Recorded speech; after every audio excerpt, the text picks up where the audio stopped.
ভারতের রাষ্ট্রদূতের মন্ত্রী মর্যাদা বাংলাদেশের উপর চাপ সৃষ্টি করবে না, বরং দুই দেশের ইতিবাচক সম্পর্ক গড়ে তুলতে সহায়ক হবে, এমন প্রত্যাশা জানিয়েছেন প্রধানমন্ত্রীর তথ্য ও সম্প্রচার উপদেষ্টা ডাক্তার জাহেদুর রহমান। রাজধানীর দারুস-সালামে এক অনুষ্ঠানে তিনি এই কথা বলেন। ডাক্তার জাহেদ জানান, মালয়েশিয়া ও চীন বাংলাদেশের সঙ্গে কাজ করতে আগ্রহী। চীনের করিডোর প্রস্তাবকে ইতিবাচক বলে উল্লেখ করেন তিনি। বলেন, এতে দুই দেশের যোগাযোগ আরও বাড়বে।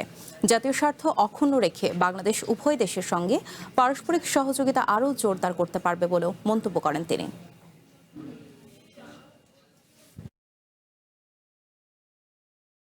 ভারতের সরকার বাংলাদেশের সাথে আন্তরিকভাবে এনগেজ করতে চায়। ভারত সরকার কিন্তু আগেই বলেছিল, বিশেষ করে অন্তর্বর্তীকালীন সরকারের সময়ে, যে তারা নির্বাচিত সরকারের সাথে তাদের সম্পর্কে যে কিছুটা টানাপোড়েন ওই সময় ছিল, সেটা তারা কাটিয়ে আগের মতো পূর্ণ এনগেজমেন্টে যেতে চান।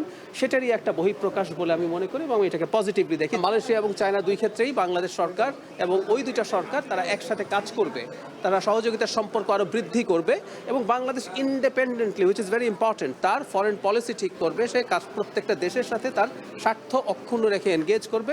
এই বার্তাটা স্পষ্ট হয়েছে।